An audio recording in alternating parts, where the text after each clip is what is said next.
Жұмысқа орналасу кезінде ескеретін екінші маңызды мәселе. Жұмыс беруші екі дана еңбек шартын рәсімдеуі тиіс. Бірі жұмыс берушіде, екіншісі жұмыскерде сақталады.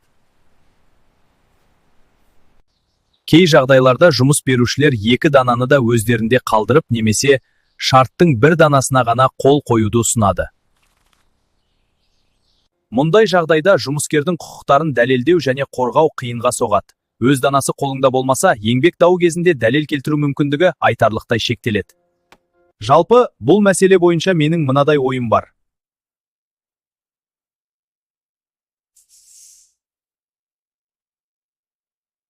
Сондықтан, құқықтарыңыз әрқашан қорғалуы үшін заңның осы баптарын өзіңізде сақтаңыз.